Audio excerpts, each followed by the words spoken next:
येन तस्मै श्री गुरुवे नमः। श्री चैतन्यमनोभीष्टं स्थापितं येन भूतले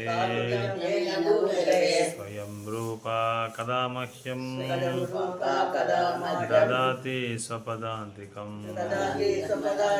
वाञ्छाकल्पतरुभ्यश्च कृपा सिन्धुभ्य एव च पतितानां पावनेभ्यो वैष्णवेभ्यो नमो नमः। जय श्री कृष्ण चैतन्य प्रभु नित्यानंद श्री अद्वैत गदाधर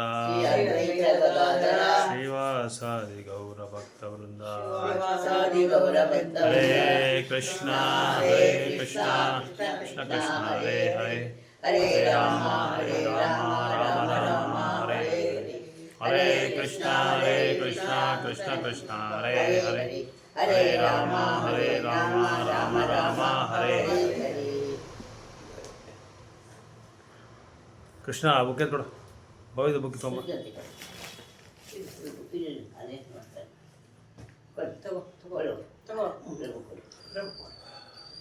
ಹರೇ ಹರೇ ಕೃಷ್ಣ.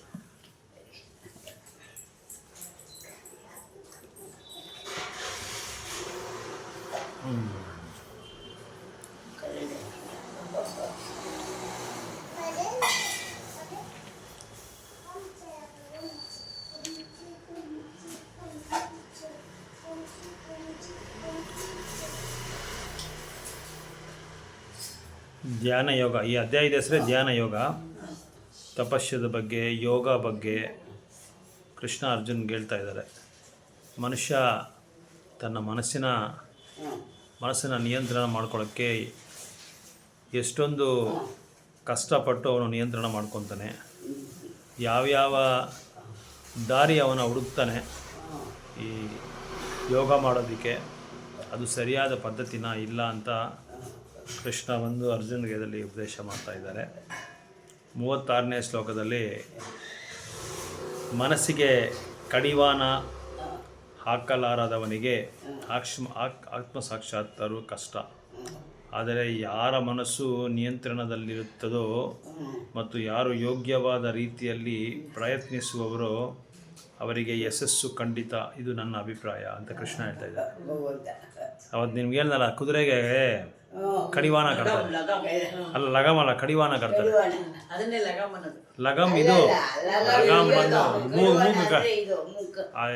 ಮೂಗು ಕಟ್ಬಿಟ್ಟು ಹಿಂಗೆ ಇಟ್ಕೊತಾರಲ್ಲ ಕೈಯಲ್ಲಿ, ಅದು ಲಗಾಮ್.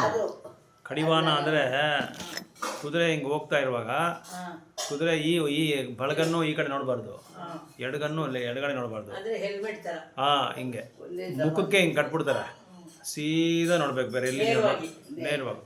ಈ ಕಡೆ ನೋಡಿ ಏನೋ ಇದ್ರೆ ತಿನ್ನಕ್ಕೆ ಹೋಗ್ಬಿಡುತ್ತೆ, ಈ ಕಡೆ ಏನೋ ಇದ್ರೆ ತಿನ್ನಕ್ಕೆ ಹೋಗ್ಬಿಡುತ್ತೆ. ಈ ಇದರಲ್ಲಿ ಏನದು ವ್ಯವಸಾಯದ ಜಮೀನುಗಳಿರ್ತಲ್ಲ, ಆ ಕಡೆ ಹೋಗ್ಬಿಟ್ಟು ತಿನ್ನಕ್ಕೆ ಹೋಗ್ಬಿಡುತ್ತೆ ಅಂತ ಹೇಳ್ಬಿಟ್ಟು ಅದಕ್ಕೇನು ಮಾಡ್ತಾರೆ, ಸ್ಟ್ರೈಟಾಗಿ ಕಟ್ತಾರೆ ಕಡಿವಾಣ. ಆ ಕಡಿವಾಣ ಕಟ್ಟುವಾಗ ಏನಾಗುತ್ತೆ, ಅದು ಆ ಕಡೆ ಈ ಕಡೆ ನೋಡ್ತೀರಾ, ತನ್ನ ಮಾಲೀಕನು ಯಾವ ಥರ ಓಡಿಸ್ತಾನೋ ಗಾಡಿನ ಆ ಥರ ಕರೆಕ್ಟಾಗಿ ಸೀದಾ ಹೋಗ್ತಾ ಇರುತ್ತೆ. ಹಂಗೆ ನಮ್ಮ ಮನಸ್ಸನ್ನು ಕೂಡ ಆ ಥರ ಕಡಿವಾಣ ಕಟ್ಟಬೇಕು ಅಂತ ಹೇಳ್ತಾ ಇದ್ದಾರೆ. ಕೃಷ್ಣ ಹೇಳ್ತಾ ಇದ್ದಾರೆ, ಮನಸ್ಸಿಗೆ ಕಡಿವಾಣ ಹಾಕಲಾರದವನಿಗೆ, ಯಾವ ಮನಸ್ಸಿಗೆ ಕಡಿವಾಣ ಹಾಕಲ್ಲ ಅಂದರೆ ಆ ಕಡೆ ಈ ಕಡೆ ಇದು ಮನಸ್ಸು ಹೇಳ್ತಾ ಇರುತ್ತೆ, ಮನಸ್ಸು ಆ ಕಡೆ ಈ ಕಡೆ ಹೋಗ್ತಾ ಇರುತ್ತೆ. ಚಂಚಲವಾದ ಮನಸ್ಸಿಗೆ ಸರಿಯಾಗಿ ನಿಯಂತ್ರಣ ಮಾಡ್ಕೊಳ್ದೇ ಇದ್ದರೆ ಏನಾಗುತ್ತೆ, ಆತ್ಮ ಸಾಕ್ಷಾತ್ಕಾರ ಪಡೆಯೋದು ಕಷ್ಟ. ಆತ್ಮ ಸಾಕ್ಷಾತ್ಕಾರ ಅಂದರೆ ನಾನು ಯಾರು, ಭಗವಂತ ಯಾರು, ನನಗೆ ಭಗವಂತನಿಗೆ ಸಂಬಂಧ ಏನು, ಸಂಬಂಧ ಇಟ್ಕೊಂಡು ನಾನೇನು ಭಗವಂತನಿಗೆ ನಾನೇನು ಮಾಡಬೇಕು, ನಾನು ಭಗವಂತ ನನ್ನಿಂದ ಏನು ಎದುರು ನೋಡ್ತಾನೆ, ನನ್ನ ಉನ್ನತವಾದ ಒಂದು ಸ್ಥಾನ ಯಾವುದು. ಸೊ ಇದನ್ನು ಪಡೆಯೋದು ಕಷ್ಟ. ಯಾವಾಗ ಮನಸ್ಸನ್ನು ಕಂಟ್ರೋಲ್ ಇಲ್ಲ ಅಂದರೆ, ನಿಯಂತ್ರಣ ಮಾಡದೇ ಇದ್ದರೆ ಈ ಥರ ಯಾವಾಗಲೂ ಚಂಚಲ ಇರುತ್ತೆ ಮನಸ್ಸು. ಆ ಚಂಚಲವಾದ ಮನಸ್ಸನ್ನು ನಾವು ಕಡಿವಾಣ ಆಗಬೇಕು, ಅದಕ್ಕೆ ಕಂಟ್ರೋಲ್ ಮಾಡಬೇಕು, ನಿಯಂತ್ರಣ ಮಾಡಬೇಕು. ನಿಯಂತ್ರಣ ಮಾಡದೇ ಇದ್ದರೆ ಆತ್ಮ ಸಾಕ್ಷಾತ್ಕಾರ ಆಗಲ್ಲ. ನಮ್ಗೆ ನಾನು ಯಾರು ಅಂತ ಗೊತ್ತಾಗಲ್ಲ, ನಮ್ಗೆ ಯಾರು ಅಂತ ಗೊತ್ತಾಗಲ್ಲ. ನಾವು ಯಾರು ಅಂತಲೇ ನಮ್ಗೆ ಗೊತ್ತಾಗಲ್ಲ, ಭಗವಂತ ಯಾರು ಅಂತಲೇ ನಮ್ಗೆ ಗೊತ್ತಾಗಲ್ಲ. ನಾವು ಯಾರು ಅಂತ ಗೊತ್ತಿಲ್ಲ ಅನ್ನೋ ಸಮಯದಲ್ಲಿ ಭಗವಂತನೂ ಯಾರು ಅಂತ ಗೊತ್ತಾಗಲ್ಲ. ನಾವೇ ಗೊತ್ತಿಲ್ಲ ಅಂದರೆ ಭಗವಂತ ಗೊತ್ತಾಗುತ್ತೆ, ನಮಗೆ ಗೊತ್ತಾಗಲ್ಲ. ಅದಕ್ಕೆ ಮನಸ್ಸು ನಿಯಂತ್ರಣದಲ್ಲಿರುತ್ತದೆ ಮತ್ತು ಯಾರು ಯೋಗವಾದ ರೀತಿಯಲ್ಲಿ ಪ್ರಯತ್ನಿಸಿದವರಿಗೆ ಯಶಸ್ಸು ಖಂಡಿತ. ಅದಕ್ಕೆ ಈ ಮನಸ್ಸನ್ನು ನೀನು ಕಂಟ್ರೋಲಾಗಿ ಇಟ್ಕೊಂಡು ಆತ್ಮಸಾಕ್ಷಾತ್ಕಾರ ಪಡಿಬೇಕು ಅಂತ ನಿನಗೆ ಉದ್ದೇಶ ಇದ್ದರೆ ಯೋಗ ಪದ್ಧತಿ ಮಾಡಬೇಕು. ಯೋಗ ಅಂದರೆ ಹೊಂದಾಣಿಕೆ, ಭಗವಂತನ ಹತ್ರ ನಾವು ಭಗವಂತನ ಜೊತೆ ಹೊಂದಾಣಿಕೆ ಮಾಡ್ಕೊಳ್ಳೋದು. ಆ ಒಂದು ಅಭ್ಯಾಸ ಬಂದು ಕಲಿಯುಗದಲ್ಲಿ ಆಗಲ್ಲ, ಯೋಗ ಮಾಡೋದಕ್ಕಾಗಲ್ಲ. ಅದಕ್ಕೆ ಏನು ಹೇಳ್ತಾರೆ, ಭಗವಂತನ ನಾಮ ಹೇಳಿದ್ರೆ ಸಾಕು ಅಂತ ಚೈತನ್ಯ ಮಹಾಪ್ರಭುಗಳು 540 ವರ್ಷಗಳ ಹಿಂದೆನೇ ಹೇಳಿಬಿಟ್ಟು ನಮಗೆ ಅದನ್ನು ಹರಿನಾಮನೂ ಹೇಳ್ಕೊಟ್ಟು ಎಲ್ಲ ಕಡೆ ಅವರು ಪ್ರಚಾರ ಮಾಡಿ ಮತ್ತು ಅವ್ರ ಶಿಷ್ಯರಿಗೂ ಕರೆದು ಅವ್ರಿಗೆ ಆಜ್ಞೆ ಕೊಟ್ಟು ನೀವು ಇಡೀ ದಕ್ಷಿಣ ದೇಶ, ಭಾರತ ಈ ಉತ್ತರ ದೇಶ ಎಲ್ಲ ಕಡೆ ನೀವು ಹೋಗಿ ಪ್ರಚಾರ ಮಾಡಿ ಅಂತೇಳಿ ಅವ್ರಿಗೆ ಆ ಒಂದು ಕೊಟ್ಬಿಟ್ರು, ಒಂದು ಉಪದೇಶ ಕೊಟ್ಬಿಟ್ರು. ಸೊ ಅವರಿಗೆ ಯಶಸ್ಸು ಖಂಡಿತ. ಯಾರಿಗೆ ಮನಸ್ಸಿನ ನಿಯಂತ್ರಣ ಮಾಡ್ಕೊಳ್ಳೋರಿಗೆ ಆತ್ಮಸಾಕ್ಷಾತ್ಕಾರ ಖಂಡಿತ. ಆತ್ಮಸಾಕ್ಷಾತ್ಕಾರ ಪಡಿಬೇಕು ಅಂದರೆ ಯೋಗ ಮಾಡಬೇಕು. ಆ ಯೋಗ ಬಂದು ಭಕ್ತಿ ಯೋಗ, ನಾವು ಮಾಡಬೇಕಾಗಿರೋ ಭಕ್ತಿ ಯೋಗ. ಆ ಥರ ಭಕ್ತಿ ಯೋಗ ಮಾಡೋವನಿಗೆ ಯಶಸ್ಸು ಖಂಡಿತ, ಸಕ್ಸಸ್ಸು ಖಂಡಿತ. ಇದು ನನ್ನ ಅಭಿಪ್ರಾಯ ಅಂತ ಕೃಷ್ಣ ಹೇಳ್ತಾ ಇದ್ದಾರೆ. ನೀವು ಬೇಕಾದರೆ ತೊಗೋಬೋದಿಲ್ಲ, ಬಿಟ್ಬಿಡ್ಬೋದು. ಕೃಷ್ಣ ಹೇಳೋದು ನನ್ನ ಅಭಿಪ್ರಾಯಪ್ಪ, ನಿನ್ನ ಇಷ್ಟ ನೀನು ತೊಗೋಬೇಕಾದ್ರೆ ಅಂತ. ಯಾರು ಐಹಿಕ ಕೆಲಸಗಳಿಂದ ಮನಸ್ಸನ್ನು ದೂರ ಮಾಡಲು ಸರಿಯಾದ ರೀತಿಯನ್ನು ಅನುಸರಿಸುವುದಿಲ್ಲವೋ ಆತನು ಆತ್ಮಸಾಕ್ಷಾತ್ಕಾರದಲ್ಲಿ ಯಶಸ್ವಿಯಾಗಲಾರ ಎಂದು ದೈವೋತ್ತಮ ಪರಮ ಪುರುಷನು ಹೇಳ್ತಾನೆ. ಸೊ ಐಹಿಕ ಕೆಲಸದಿಂದ ಮನಸ್ಸನ್ನು ದೂರ ಮಾಡ್ಕೋಬೇಕು ನಾವು. ಅಂದರೆ ಈ ಭೌತಿಕ ಪ್ರಪಂಚ, ಇಡೀ ಕೃಷ್ಣ ಭಕ್ತಿ, ಇಡೀ ಭಕ್ತಿ ಯೋಗನೇ ಏನು ಅಂತ ಹೇಳಿದ್ರೆ ಈ ಭೌತಿಕ ಪ್ರಪಂಚದಿಂದ ನಾವು ದೂರ ಆಗಬೇಕು. ಈ ಭೌತಿಕ ಪ್ರಪಂಚದಿಂದ ನಾವು ದೂರ ಆಗಬೇಕು ಅಂತ ಹೇಳಿದ್ರೆ ಭಗವಂತ ನಾನು, ನನ್ನ ಭಗವಂತ ನನ್ನ ಸೇವೆ ಅಷ್ಟೇ.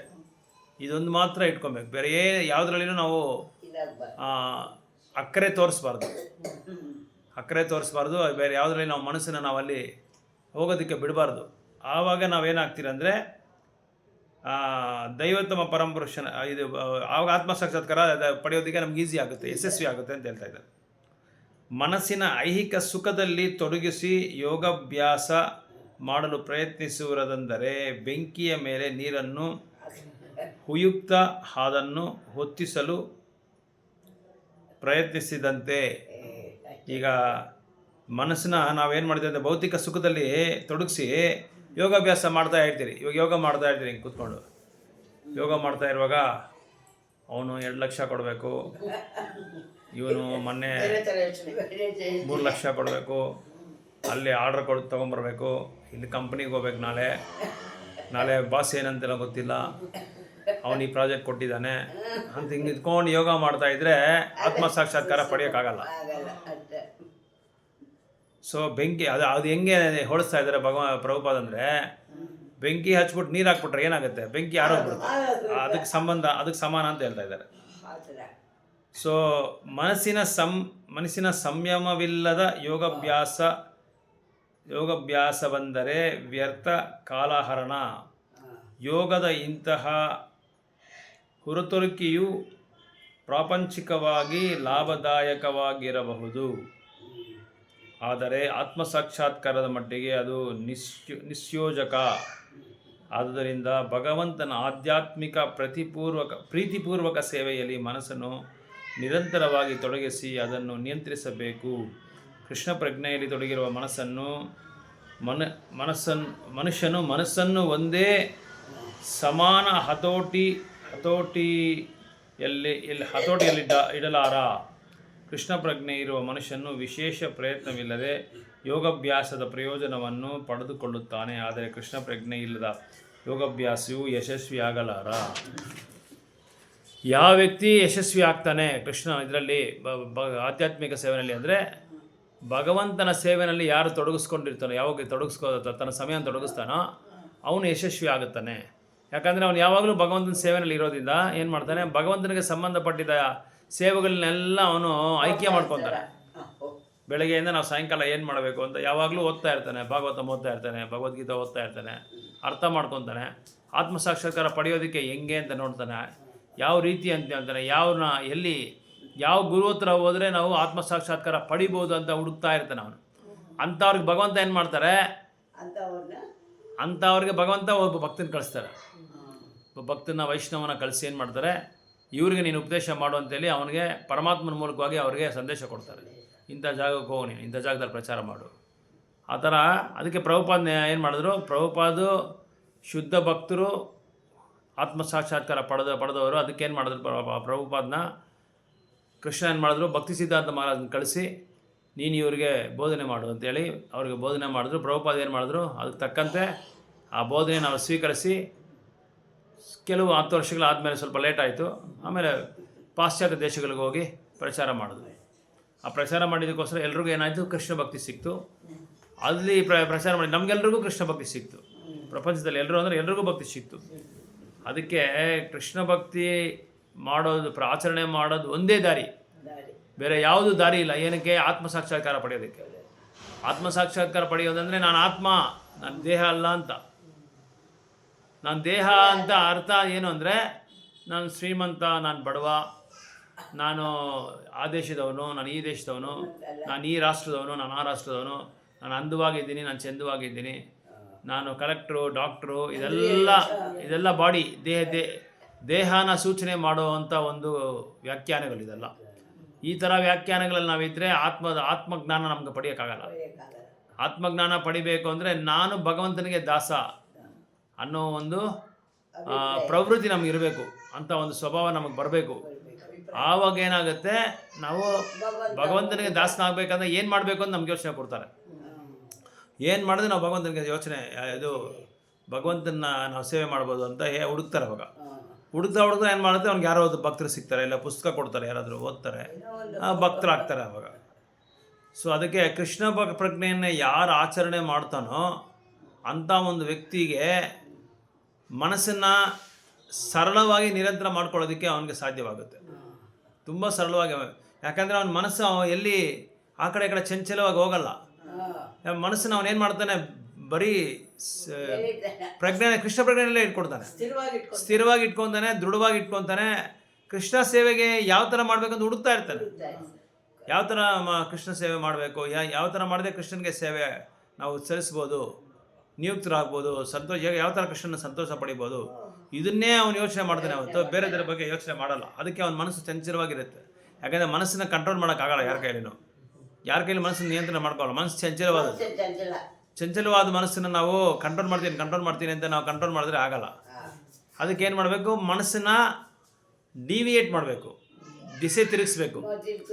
ದಿಸೆ ತಿರುಗಿಸಿದ್ರೆ ಏನಾಗುತ್ತೆ, ಆವಾಗ ಕೃಷ್ಣ ಪ್ರಜ್ಞೆಯಲ್ಲಿ ದಿಸೆ ತಿರುಗಿಸ್ಬೇಕು. ಭೌತಿಕವಾದ ಚಟುವಟಿಕೆಗಳನ್ನೆಲ್ಲ ನಾವು ಬಿಟ್ಬಿಟ್ಟು ಆಧ್ಯಾತ್ಮಿಕವಾದ ಚಟುವಟಿಕೆಗಳಲ್ಲಿ ನಾವು ಹೊಂದಾಣಿಕೆ ಮಾಡ್ಕೋಬೇಕು. ಅದ್ರಲ್ಲಿ ಭಾಗವಹಿಸಬೇಕು.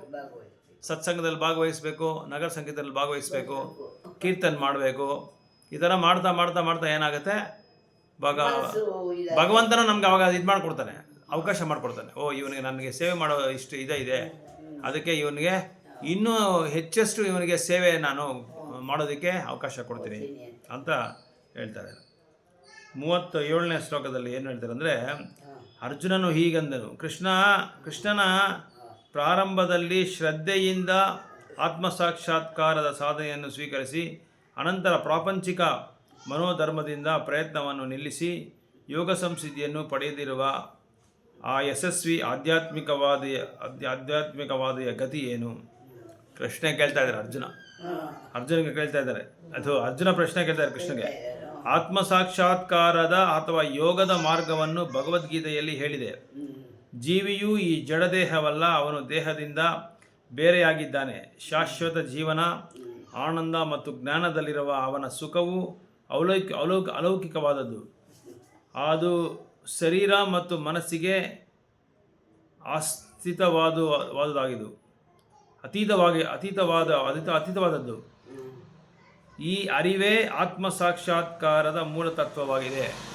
ಆತ್ಮಸಾಕ್ಷಾತ್ಕಾರಕ್ಕೆ ಮೂಲ ತತ್ವ ಏನು ಅಂತ ಹೇಳಿದ್ರೆ, ಬೇಸಿಕ್ ಫಿಲಾಸಫಿ ಏನು ಅಂತ ಕೇಳಿದ್ರೆ ಇಲ್ಲಿ ಹೇಳ್ತಾ ಇದ್ದಾರೆ, ಆತ್ಮಸಾಕ್ಷಾತ್ಕಾರ ಅಥವಾ ಯೋಗದ ಮಾರ್ಗವನ್ನು ಭಗವದ್ಗೀತೆಯಲ್ಲಿ ಹೇಳಿದೆ. ಜೀವಿಯೇ ಈ ಜಡದೇಹವಲ್ಲ, ಅವನು ದೇಹದಿಂದ ಬೇರೆ. ನಾನು ಒಂದು ಆತ್ಮ, ನಾನು ದೇಹ ಅಲ್ಲ, ಇದೇ ಮೂಲ ತತ್ವ. ಇದನ್ನು ಯಾರು ಅರ್ಥ ಮಾಡ್ಕೊತಾರೋ ಅವ್ನಿಗೆ ಆತ್ಮ ಸಾಕ್ಷಾತ್ಕಾರ ಈಸಿಯಾಗಿ ಬರುತ್ತೆ ಅಂತ ಹೇಳ್ತಾ ಇದ್ದಾರೆ. ಸರಳವಾಗಿ ಅವ್ನು ಪಡಿಬೋದು ಅಂತ ಹೇಳ್ತಾ ಇದ್ದಾರೆ. ಈ ದೇಹದಿಂದ ಬೇರೆಯಾಗಿದ್ದೀನಿ, ದೇಹ ಬೇರೆ ಆತ್ಮ ಬೇರೆ ಅಂತ ಹೇಳ್ತಾ ಇದ್ದಾರೆ. ಆತ್ಮ ಬೇರೆ ದೇಹ ಬೇರೆ. ಈ ದೇಹದಲ್ಲಿ ಆತ್ಮ ಕೂತ್ಕೊಂಡಿದೆ, ಆತ್ಮ ಕೂತ್ಕೊಂಡು ನಡೆಸ್ಕೊಡ್ತಾ ಇದೆ. ನಮ್ಗೇನೇನು ಬೇಕು ಅದೆಲ್ಲ ಮಾಡಬೇಕು ಅಂತ ಅದು ನಡೆಸ್ಕೊಡ್ತಾ ಇದೆ. ಸೊ ಈ ಆತ್ಮ ಬೇರೆ, ದೇಹ ಬೇರೆ. ಸೊ ದೇಹ ಬಂದು ಸುಟ್ಟು ಕೊಂದಾಕ್ಬೋದು. ಆತ್ಮ ಯಾವಾಗಲೂ ಶಾಶ್ವತವಾಗಿರುತ್ತೆ, ಅದನ್ನು ಕೊಂದಾಕಕ್ಕಾಗಲ್ಲ. ಅದನ್ನು ಯಾವುದರಲ್ಲಿ, ನೀರಲ್ಲಿ ಆಗಲ್ಲ, ಅಗ್ನಿನಲ್ಲಿ ಆಗಲ್ಲ, ಭೂಮಿನಲ್ಲಿ ಆಗಲ್ಲ, ಆಕಾಶದಲ್ಲಿ ಆಗಲ್ಲ, ಉಷ್ಣದಿಂದನೂ ಆಗಲ್ಲ, ಯಾವುದರಲ್ಲಿ ಅದನ್ನು ಇದು ಮಾಡೋಕ್ಕಾಗಲ್ಲ. ಇದನ್ನು ಯಾರು ಅರ್ಥ ಮಾಡ್ಕೊತಾರೆ, ಇದು ಆತ್ಮಜ್ಞಾನ. ಇದು ಶಾಶ್ವತವಾದ್ದು, ಆತ್ಮ ಶಾಶ್ವತವಾದ್ದು. ದೇಹ ಬಂದು ನಿರಂತರವಾದ್ದಲ್ಲ, ತಾತ್ಕಾಲಿಕವಾದದ್ದು. ಅದೇ ಥರ ಈ ಆತ್ಮ ಬಂದು ಯಾವಾಗಲೂ ಇರುತ್ತೆ. ಭೂತಕಾಲದಲ್ಲಿ ಇರುತ್ತೆ, ಭವಿಷ್ಯದ ಕಾಲದಲ್ಲಿ ಇರುತ್ತೆ, ಹಿಂದಿನ ಕಾಲದಲ್ಲಿ, ಎಲ್ಲ ಕಾಲದಲ್ಲಿ ಇರುತ್ತೆ. ಅದಕ್ಕೆ ಮೂಲತತ್ವ ಏನು ಅಂದರೆ ಶರೀರ ಮತ್ತು ಮನಸ್ಸಿಗೆ ಅತೀತವಾದದ್ದು. ಈ ಶರೀರಕ್ಕೂ ನಮ್ಮ ಮನಸ್ಸಿಗೆ ಅತೀತವಾದದ್ದು ಯಾವುದು? ಈ ಆತ್ಮ ಬಂದು ಮನಸ್ಸಿಂದ ಅದನ್ನು ಅರ್ಥ ಮಾಡ್ಕೊಳಕ್ಕಾಗಲ್ಲ, ಈ ಶರೀರದಿಂದ ಅರ್ಥ ಮಾಡ್ಕೊಳಕ್ಕಾಗಲ್ಲ. ಇದೆಲ್ಲದಕ್ಕೂ ಮೇಲೆ ಇದು ಅತೀತವಾದದ್ದು. ಸೊ ಈ ಅರಿವು ಆತ್ಮ ಸಾಕ್ಷಾತ್ಕಾರದ ಮೂಲತತ್ವವಾಗಿದೆ.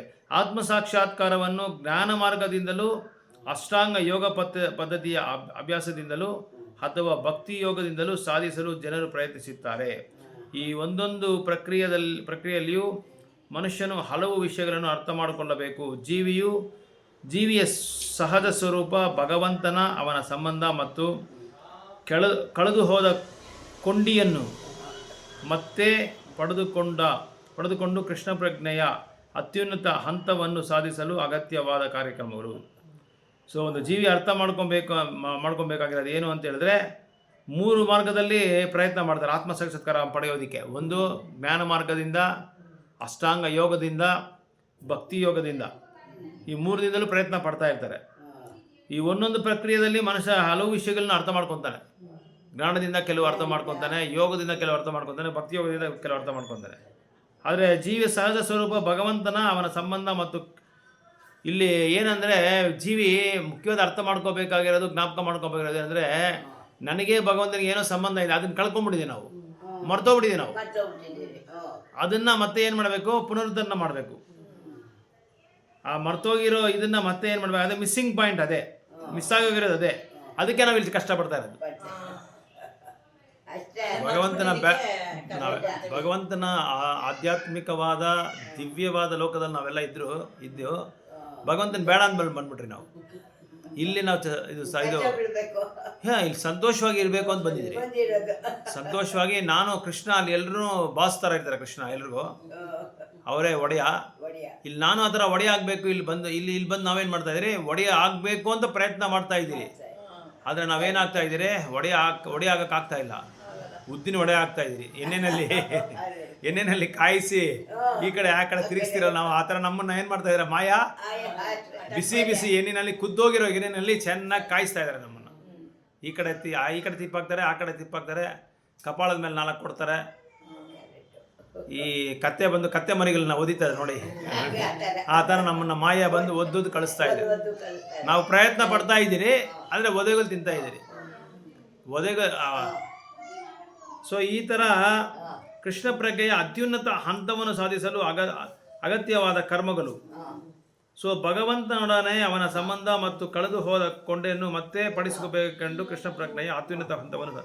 ಈ ಕೃಷ್ಣ ಪ್ರಜ್ಞೆ ನಮಗೆ ನಾವು ಆಚರಣೆ ಮಾಡೋದ್ರಿಂದ ಏನಾಗುತ್ತೆ ಅಂತ ಹೇಳಿದ್ರೆ, ನಾವು ಮರ್ತೋಗಿರೋ ವಿಷಯನ ಜ್ಞಾಪಕ ಮಾಡಿಸುತ್ತೆ ನಮಗೆ. ನೀನು ಮರ್ತೋಗ್ಬಿಟ್ಟಿಯ, ನೀನು ಎಲ್ಲಿದ್ದವ್, ನೀನು ಅಲ್ಲಿದ್ದವ್, ನೀನು ಭಗವಂತ ಹತ್ರ ಇದ್ದವನು, ಯಾಕೆ ಇಲ್ಲಿ ತಪ್ಪಿಸ್ಕೊಂಬಂದ್ಬಿಟ್ಟಿದ್ಯಾ, ಯಾಕೆ ಇಲ್ಲಿ ಬಂದು ಸಿಕ್ಕಾಕೊಂಡ್ಬಿಟ್ಟಿದ್ಯಾ, ಮತ್ತೆ ಲೋಗಣ ಬಾ ಅಂತೇಳಿ ನಮ್ಗೆ ಜ್ಞಾಪಕ ಮಾಡುತ್ತೆ. ಈ ಕೃಷ್ಣ ಪ್ರಜ್ಞೆ ಅನ್ನೋದು ನಮಗೆ ಜ್ಞಾಪಕ ಮಾಡುತ್ತೆ. ಈಗ ಒಂದು ತಂದೆ ಮಗನು ಬೇರೆ ಆಗಿ ಜಗಳ ಆಡ್ಕೊಂಡು ಹೊರಟೋಗ್ತಾನೆ. ಮಗ ನನಗೆ ಸೊತ್ತು ಬೇಕು, ಆಸ್ತಿ ಬೇಕು ಅಂತ ಹೇಳ್ಕೊಂಡು ಮಗ ಓದ್ಕೊಂಡು ಏನು ಮಾಡ್ತಾನೆ? ಆಯ್ತು, ನನ್ನ ಪಾಲು ನಾನು ಕೊಟ್ಬಿಡು, ನಾನು ನಿನ್ನ ಜೊತೆ ಇರೋಲ್ಲ ಅಂತ ಹೇಳ್ತಾನೆ. ಇವ್ನು ಹೇಳಿ ನೋಡ್ತಾನೆ, ಇವನು ಒಪ್ಪಲ್ಲ. ಅದಕ್ಕೇನು ಮಾಡ್ತಾನೆ ತಂದೆ? ಆಯಿತು ತಗೋಪ್ಪ, ನಿನ್ನ ಇಷ್ಟ, ಹುಷಾರಾಗಿರು, ಹುಷಾರಾಗಿ ಬಾಳು, ನನ್ನ ಜೊತೆ ಇದ್ದರೆ ನಿನಗೆಲ್ಲ, ನಾನು ಯಾರಿಗೋಸ್ಕರ ನಾನು ಸಂಪಾದಿಸ್ತಾ ಇದ್ದೀನಿ, ಎಲ್ಲ ನಿನಗೋಸ್ಕರ ಸಂಪಾದಿಸ್ತಾ ಇದ್ದೀನಿ. ಇದರಲ್ಲಿ ನಿನ್ನ ಪಾಲೇನೋ ನನ್ನ ಪಾಲೇನೋ, ನಾನು ಹೋದ್ಮೇಲೆ ಅದೆಲ್ಲ ನಿನಗೆ ಬರುತ್ತೆ. ಅದಕ್ಕೆ ಯಾಕೆ ಈ ಥರ ಒದ್ದಾಡ್ತಾ ಇದೆಯಾ? ಬೇಡ, ನನ್ನ ಜೊತೆಲೇ ಇರುವ ಅಂತ ಹೇಳಿದ್ರೆ ಅವನು ಒಪ್ಪಲ್ಲ. ತೊಗೊಂಡೋಗಿ ಏನು ಮಾಡ್ತಾನೆ? ಅವ್ರ ಜೊತೆ ಸೇರಿಕೊಂಡು ಹಾಳು ಮಾಡಿಕೊಂಡು ಕೊನೆಗೆ ಒಂದೊತ್ತು ಊಟಕ್ಕೂ ಗತಿ ಇಲ್ದಿರ ಎಲ್ಲ ಹೋಗಿ ಕೂಲಿ ಬಾಲಿ ಮಾಡಿಕೊಂಡು ಒಣಗೋಗಿದ್ದ ರೊಟ್ಟಿಗಳು ತಿನ್ಕೊಂಡಿದ್ದಾನೆ. ಆಗ ಸ್ನೇಹಿತ ಬರ್ತಾನೆ, ಅಪ್ಪನ ಸ್ನೇಹಿತ ಬಂದು, ಯಾಕಪ್ಪ ಇಲ್ಲಿದ್ಯಾ, ಬಾ ನೀನು ನಾನು ಕರ್ಕೊಂಡು ಹೋಗ್ತೀನಿ, ನನ್ನ ಸ್ನೇಹಿತರ ಹತ್ರ ಕರ್ಕೊಂಡೋಗಿ ನೀನು ಸೇರಿಸ್ತೀನಿ ಬಾ ಅಂತ ಹೇಳ್ಬಿಟ್ಟು ಅವ್ನು ಕರ್ಕೊಂಡು ಹೋಗ್ತಾನೆ. ಕರ್ಕೊಂಡೋಗಿ ಅಪ್ಪ ಕಾಯ್ತಾ ಇದ್ದಾನೆ, ಮಗ ಬರಲಿ ಮಗ ಬರಲಿ ಮಗ ಬರಲಿ ಅಂತ. ಮಗನಿಗೆ ಮುಖ ಇಲ್ಲ ಹೋಗಿ ಅಪ್ಪನ ಹತ್ರ ಮಾತಾಡೋದಕ್ಕೆ. ಅಪ್ಪನ ಮಾತು ಕೇಳಿದ್ದೀರಾ, ತಂದೆ ಮಾತು ಕೇಳಿದ್ರೆ ಏನು ಮಾಡ್ಕೊಂಡ? ತಂದೆ ಮಾತು ಕೇಳಿದ್ರೆ ಈ ಥರ ಆಗ್ತಾ ಇಲ್ಲ, ಕೇಳಿಲ್ಲ. ಅದಕ್ಕೆ ಅವನೇನಾಯಿತು, ಅಧೋಗತಿ ಆಗ್ಬಿಟ್ಟ. ಅಧೋಗತಿ ಆಗಿ ಏನು ಮಾಡ್ದ, ಗಮನ ಎಲ್ಲ ಅವನಿಗೇನಾಯಿತು, ಹೊಟ್ಟೋಯ್ತು. ಎಲ್ಲ ಇದ್ದಿದ್ದೆಲ್ಲ ಇರೋವರೆಗೂ ಬೆಲ್ಲದ ಮೇಲೆ ನೊಣ ಮುಚ್ಕೊಂಡಾಗ ನೊಣ ಮುಚ್ಕೊಂಡ್ರು, ನೊಣ ಮುಚ್ಕೊಂಡ್ರೆ ಬೆಲ್ಲದ ಮೇಲೆ ಕುತ್ಕೊಳ್ತಲ್ಲ, ಆ ಥರ ಸ್ನೇಹಿತರು ಬಂದರು, ನೊಣ ಮುಚ್ಚಿದ್ರು. ಅದೇನು ಬೆಲ್ಲ ಹೋಯ್ತು, ಏನಾಯ್ತು, ಇವರು ಹೊಟ್ಟೋದು. ಅವಾಗ ಇವನು ಹೋಗಿ ಕೇಳ್ತಾನೆ ಅವ್ರ ಸ್ನೇಹಿತರ ಹತ್ರ, ನಾನು ಅಷ್ಟು ಖರ್ಚು ಮಾಡ್ದೆ, ನಾನು ನಿಮ್ಗೆ ಇಷ್ಟು ಖರ್ಚು ಮಾಡ್ದೆ, ನಾನು ದುಡ್ಡು ಕೊಟ್ಟನಲ್ಲ, ಮತ್ತೆ ನನಗೆ ವಾಪಸ್ ಕೊಡ್ರಿ, ನನ್ನ ದುಡ್ಡು ನನಗೆ ವಾಪಸ್ ಕೊಡ್ರಿ ಅಂದರೆ, ಹೋಗ ನಿನ್ನ ಯಾವ ದುಡ್ಡು ಕೊಟ್ಟೆ ನೀನು, ಹೋಗ ಅಂತ. ನೀನು ಹಾಳು ಮಾಡ್ಕೊಂಡ್ರೆ ನಾವೇನು ಮಾಡೋಕ್ಕಾಗುತ್ತೆ ಅಂತ ಅಲ್ಲ ಉಗಿದು ಕಳಿಸ್ರು. ಆವಾಗ ಅವ್ನಿಗೆ ಅರ್ಥ ಆಯಿತು, ಎಷ್ಟೇ ಕಷ್ಟ ಆಗಲಿ ಎಷ್ಟೇ ಸುಖ ಆಗಲಿ ಯಾರ ಜೊತೆ ಬಾಳ್ಬೇಕು, ಅಪ್ಪನ ಜೊತೆ, ತಂದೆ ಜೊತೆ ನಾವಿರಬೇಕು. ಅಂದರೆ ಭಗವಂತ ಕೃಷ್ಣನ ಜೊತೆ ನಾವಿರಬೇಕು. ಸೊ ಭಗವಂತ ಆವಾಗಲೂ ನೋಡಿ, ಎಷ್ಟೋ ಜನಕ್ಕೆ ಭಗವಂತ ಬೇಡ ಅಂದವನಿಗೆ, ಭಗವಂತನ ನಿಂದಿಸಿದವನಿಗೆ, ಭಗವಂತನ ಪ್ರಚಾರ ಮಾಡೋದಕ್ಕೆ ತಡೆ ಹಾಕಿದವ್ರಿಗೆ ಅವ್ರಿಗೂ ಸಪೋರ್ಟ್ ಮಾಡ್ತಾರೆ ಭಗವಂತ. ಅವ್ರಿಗೂ ಊಟ ಹಾಕ್ತಾರೆ, ಅವ್ರಿಗೂ ಸಹಕಾರ ಕೊಡ್ತಾರೆ, ಅವ್ರಿಗೂ ಕರುಣೆ ಕೊಡ್ತಾರೆ, ಯಾರನ್ನೂ ಬೇಡ ಅಂತ ಹೇಳಲ್ಲ. ಆದರೆ ತಂದೆ ತಾಯಿ ಕೂಡ ಒಂದೊಂದ್ಸಲ ಏನು ಸಂಪಾದನೆ ಮಾಡದಿದ್ರೆ ಮನೆಯಿಂದ ಆಚೆ ಹೋಗೋ ಅಂತ ಹೇಳ್ಬಿಡ್ತಾರೆ. ಆದರೆ ನಿಜವಾದ ತಂದೆ ಇದಲ್ಲ ಕೃಷ್ಣ, ಅವನು ಯಾರಿಗೂ ಯಾವತ್ತೂ ವಂಚನೆ ಮಾಡಲ್ಲ, ಎಲ್ಲಾನು ಸಮಾನವಾಗಿ ನೋಡ್ಕೊಂತಾನೆ. ಆದರೆ ನಾವು ವಂಚನೆ ಮಾಡ್ತಾ ಇರ್ತೀವಿ, ಆವಾಗ ನಾವು ವಂಚನೆ ಮಾಡ್ತಾ ಇರ್ತೀವಿ, ಕಳಿಸ್ಕೊಡ್ತೀವಿ. ಸೊ ಆದರೆ ಮಗ ವಾಪಸ್ ಬಂದು ಅಪ್ಪ ತಂದೆನ ತಪ್ಕೊಂತಾನೆ. ತಂದೆ ಮತ್ತೆ ಬೇಡ ಅಂತಾನ, ತಂದೆ ಬೇಡ ಅನ್ನಲ್ಲ ಯಾವತ್ತೂ. ಮಗ ಬೇಡ ಅಂದ್ರೆ ತಂದೆ ಬೇಡ ಅನ್ನಲ್ಲ.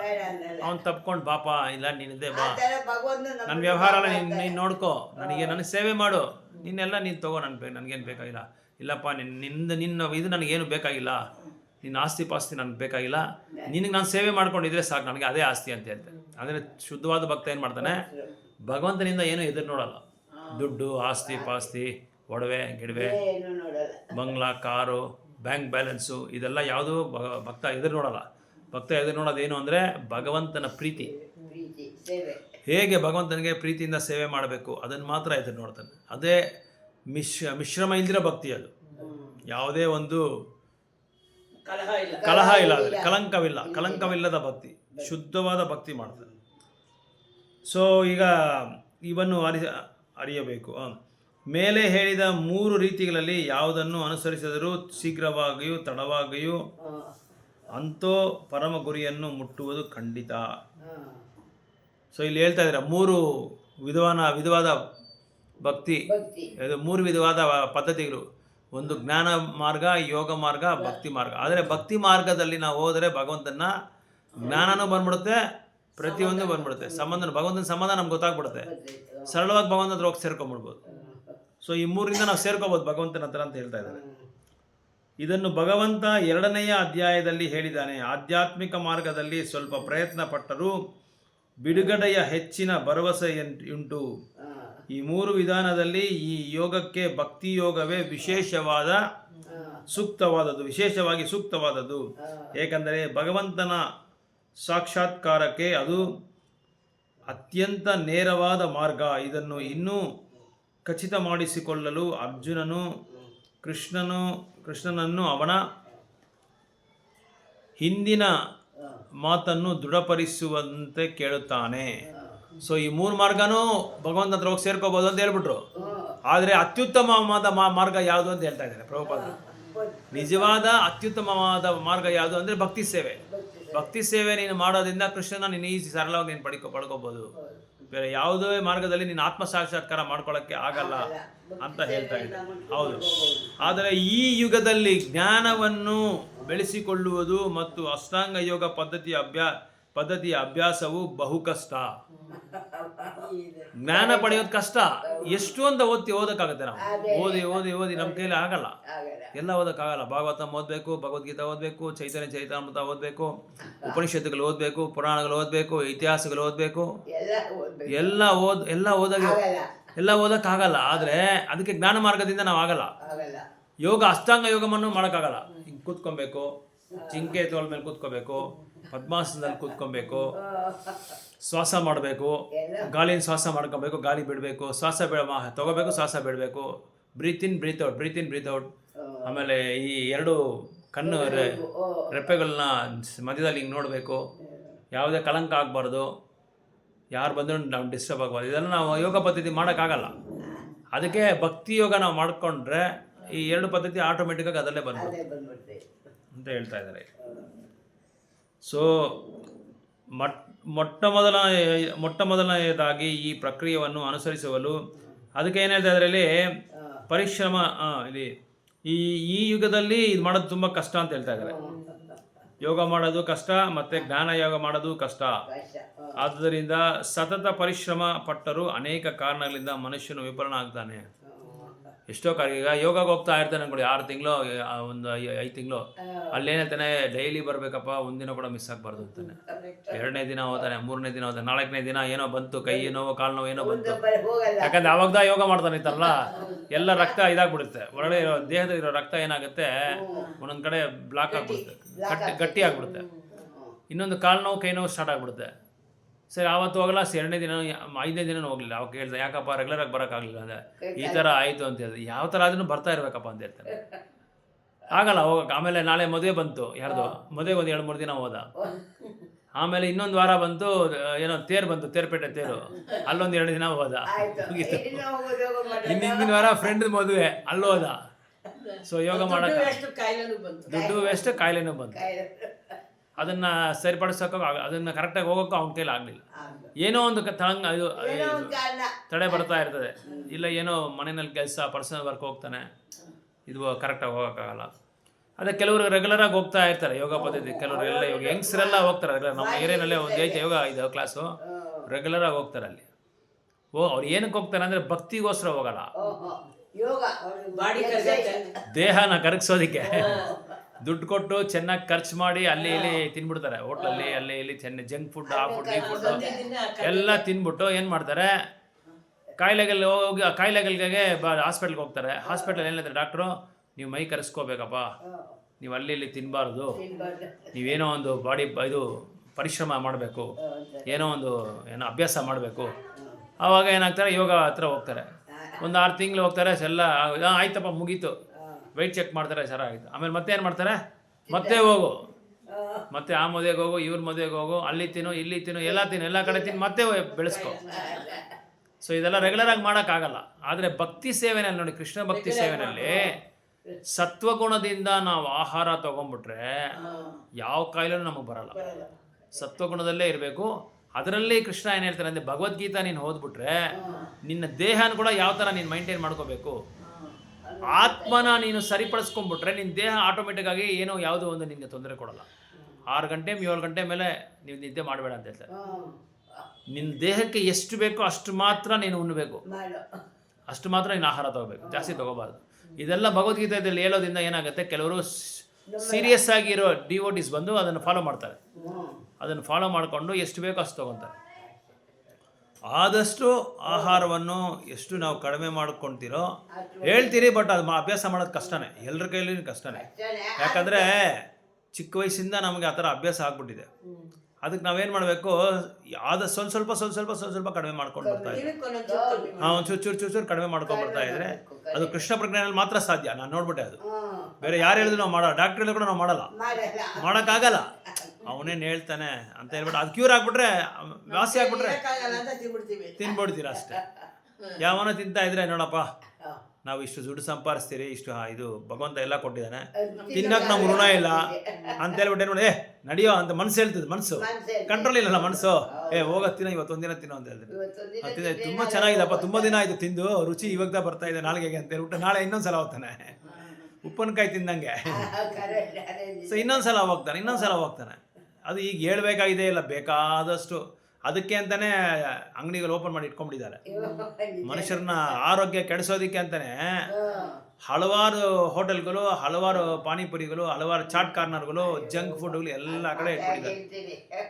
ಯಾವ ನೀರೋ ಯಾವ ತೊಳಿತಾನೋ ಏನು ತೊಳಿತಾನೋ ಅದು ತಗೊಂಡು ತಿಂತಾ ಇರ್ತಾರೆ. ಎಲ್ಲರೂ ತಿಂತಾರೆ, ನಾನು ತಿಂತೇನೆ. ಇನ್ನೊಂದು ಎಲ್ಲಿ ನೋಡಿದ್ರು ಬಿರಿಯಾನಿ ಅಂಗಡಿಗಳು, ಎಲ್ಲ ಕಡೆ ಅದೇ. ಎಲ್ಲ ಕಡೆ ಚಾಟ್ ಕಾರ್ನರ್, ಎಲ್ಲ ಏನೇನು ಬೇಕೋ ಸಿಟಿನಲ್ಲಿ ಎಲ್ಲ ಬಂದ್ಬಿಟ್ಟಿದೆ ಇವಾಗ. ಇಂಥದ್ದಿಲ್ಲ ಅಂತಿಲ್ಲ. ಸರಿ, ಈ ಥರ ಏನು ಮಾಡ್ತಾರೆ, ಅದು ಒಂದು ನಮ್ಮ ನಾಲಿಗೆಗೆ ಅದೇ ರೂಪಗೋಸ್ವಾಮಿ ಹೇಳ್ತಾರೆ, ನಾಲಿಗೆನ ಅದ್ಬಸ್ತಲ್ಲಿ ಇಟ್ಕೊಬೇಕು, ಅದಕ್ಕೆ ಪ್ರಸಾದ ಮಾತ್ರ ತಿನ್ಬೇಕು, ಎಷ್ಟು ಬೇಕೋ ಅಷ್ಟು ತಿನ್ಬೇಕು. ರುಚಿ ನೋಡಿದಷ್ಟು ಹೋಯ್ತು ಕಾಯಿಲೆ ಕಟ್ಟಿ. ಹೌದು, ಎಷ್ಟು ರುಚಿ ನೋಡ್ತೀವೋ ಅಷ್ಟು ಕಾಯಿಲೆ ಕಟ್ಟಿ. ಹಾಂ, ಕೆಟ್ಟೋಗ್ಬಿಡ್ತೀವಿ.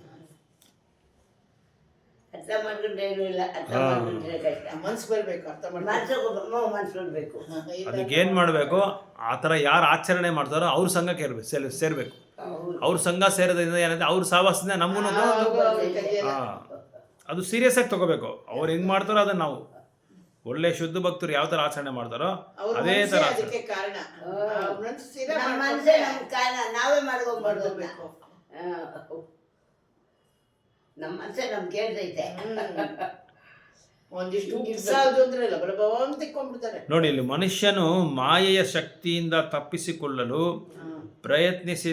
ಪ್ರಯತ್ನಿಸಿದಾಗಲೆಲ್ಲ ಅವಳು ಹಲವು ಆಮಿಷಗಳನ್ನು ಒಡ್ಡಿ ಸಾಧಕನನ್ನು ಸೋಲಿಸಲು ಪ್ರಯತ್ನಿಸುತ್ತಾಳೆ. ನಮಗೆ ಮಾಯಾ ರೆಡಿಯಾಗಿರ್ತಾರೆ, ಏನೋ ಈ ಥರ ನಮಗೆ ತೋರಿಸೋದಕ್ಕೆ. ನೋಡಪ್ಪ, ಆ ಕಡೆ ಇಲ್ಲಿದೆ, ಈ ಕಡೆ ಈ ಹೋಟ್ಲ್ ಇದೆ, ಆ ಕಡೆ ಆ ರೆಸ್ಟೋರೆಂಟ್ ಇದೆ, ಅಲ್ಲೊಂದು ಐಸ್ ಕ್ರೀಮ್ ಇದೆ, ಇಲ್ಲೊಂದು ಪಾರ್ಲರ್ ಇದೆ, ಇಲ್ಲೊಂದು ನಾರ್ತ್ ಇಂಡಿಯನ್ ಹೋಟೆಲ್ ಇದೆ, ಎಲ್ಲ ನಮ್ಗೆ ತೋರಿಸ್ಕೊಳಕ್ಕೆ ರೆಡಿಯಾಗಿರುತ್ತೆ. ಮಾಯಾ ನಮ್ಗೆ ತೋರಿಸುತ್ತೆ, ನಾವು ಸಿದ್ಧವಾಗಿರ್ತೀವಿ ಅವಾಗ ಸೋಲಿಸಲು. ಆದರೆ ಅದೇ ಮಾಯಾನ ಸೋಲಿಸೋದು ತುಂಬ ಕಷ್ಟ. ಮಾಯಾನ ಸೋಲಿಸ್ಬೇಕು ಅಂತ ಹೇಳಿದ್ರೆ ಕೃಷ್ಣನ ಹತ್ರ ಇಟ್ಕೊಬೇಕು ನಾವು. ಕೃಷ್ಣ ಹತ್ರ ಇದ್ರೆ ಮಾಯಾ ಹತ್ರ ಬರೋಲ್ಲ. ಸೊ ಬದ್ಧಾತ್ಮನು ಈಗಾಗಲೇ ಐಹಿಕ ಶಕ್ತಿಯ ಗುಣಗಳಿಂದ ಆಕರ್ಷಿತನು ಮತ್ತು ಅಲೌಕಿಕ ಮಾರ್ಗವನ್ನು ಅನುಸರಿಸುವುದಲ್ಲಿಯೂ ಮತ್ತೆ ಆಕರ್ಷಣೆ ಒಳಗಾಗುವ ಸಾಧ್ಯತೆ ಇದೆ. ಇದನ್ನು ಯೋಗಚಲಿತ ಮಾನಸ ಎನ್ನುತ್ತಾರೆ. ಹೀಗಂದರೆ ಆಧ್ಯಾತ್ಮಿಕ ಮಾರ್ಗದಿಂದ ದೂರವಾಗುವುದು ಆತ್ಮ ಸಾಕ್ಷಾತ್ಕಾರದ ಮಾರ್ಗದಿಂದ ಬೇರೆಯಾದರೂ ಪರಿಣಾಮವನ್ನು ಎಂದು ತಿಳಿಯಲು ಅರ್ಜುನನು ಕುತೂಹಲಿಯಾಗಿದ್ದಾನೆ. ಸೊ ಅರ್ಜುನನ ಕುತೂಹಲವಾಗಿದ್ದಾನೆ ಇದು ಉತ್ತರ ಕೇಳೋದಕ್ಕೆ. ಯೋಗ ಚಲಿತ ಮನಸ ಅಂದರೆ ಮನಸ್ಸಿಗೆ ಯೋಗ ಬೇಕಾಗುತ್ತೆ. ಏನು ಯೋಗ? ಸಂಕೀರ್ತನ ಯಜ್ಞ ಮಾಡಬೇಕು. ಈ ಯುಗದಲ್ಲಿ ಭಕ್ತಿ ಯೋಗ ಮಾಡಬೇಕು. ಭಕ್ತಿ ಯೋಗ ಮಾಡೋದ್ರಿಂದ ನಾವೇನಾಗುತ್ತೆ, ಮನಸ್ಸರ ಚಂಚಲವಾದ ಮನಸ್ಸನ್ನು ನಾವು ನಿಯಂತ್ರಣಕ್ಕೆ ತಗೊಂಡ್ಬರ್ಬೋದು ಅಂತ ಹೇಳ್ತಾ ಇದ್ದಾರೆ. ಹೌದು.